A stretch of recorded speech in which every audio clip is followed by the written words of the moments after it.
coffee, thanks to my beautiful wife. Jesus. It's a good start to a Thursday. We're almost there. The week's almost over. So this morning I kind of want to do a kind of a two-headed attack, if you will. Because one area that I really want to talk about goes hand in hand with the other. And that is talking about God's power or his omnipotence. But you really can't talk about God's power without talking about his sovereignty, meaning his ruling over all, and him being in control of all. One really can't be talked about without the other. So when we talk about God's power, that is what you heard me refer to, that is omnipotence. Okay, there's three big attributes when you talk about God. There's his omniscience, his omnipotence, and his omnipresence. So omnipotent means all powerful, meaning he has all the power. He has limitless power. And we're talking about power, we're not just meaning strength, but we're meaning power in terms of power to control things. Okay, because and that's really why you can't talk about omnipotence without talking about sovereignty, because there is no extent and there is no limit to his power. So let's look at just a few of the pieces of God's power. Let's look at creation. Everything we look at, us. You look at our DNA, and you look at, if you take all of our DNA out of our human body, one human body, you take all of our DNA out of all of our cells, because every cell has a strand of DNA in it, and you were to uncoil that DNA.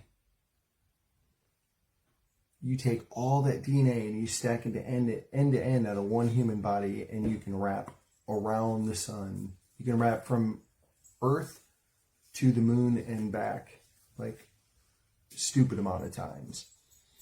You're talking about one human body contains that much DNA, contains that much information.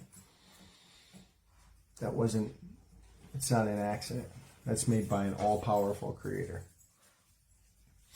So, and you look at, just look at all of everything around us. Nothing created around us, nothing in our world is an accident.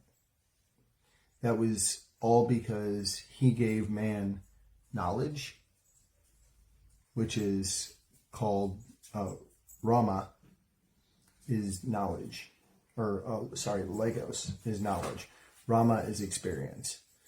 Because in the Bible, when you see the word know, the root know actually has two different meanings. Ramos, which is experience, and Logos, which is knowledge. So God gave man that knowledge to be able to build all of the things that we have. So his power, his control, because he wanted us to build those things so that we can do what we can do. So his power, look at the Red Sea, look at the Israelites getting led out of Egypt and getting led out of slavery. His power. He controlled every time that he was able to mimic one of the magicians. Every time the magicians were able to mimic one of his first 5 plagues, those first 5 plagues that he laid out were just to mock the Egyptian gods, because he knew the magicians could mimic him. But the other 5 that he laid out were strong enough that the Pharaoh knew that I've got to let these people go. But then God, in all of his power and all of his sovereignty, hardened the Pharaoh's heart so he wouldn't let the people go, just so God could lay out the next, just so he can lay out the next plague. Pharaoh wanted to let him go, but God hardened his heart and commanded him and said, nope, you're not going to let him go until he unleashed all 10 plagues. And then not only did he let the people go, but once he let them go, the Egyptians plundered themselves by giving the Israelites so much money and getting them out of there. So not only did he free them from captivity, but also in the process plundered, which means took all of the Egyptians' money, but they didn't steal it. The Egyptians gave it freely, so they plundered themselves. That's control. So that's sovereignty. And omnipotence, because that's power. He displayed his power 10 times in unleashing the plagues.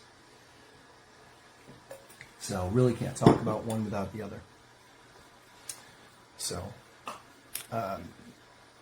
tomorrow I want to get into kind of a discussion about, because there's two camps on salvation. Is it eternal or can it be lost? And I kind of want to get into those camps of thought because there are some that believe that salvation can be lost. Somebody, and there are those that believe that salvation is eternal. For that life and that gift that God gave us is eternal.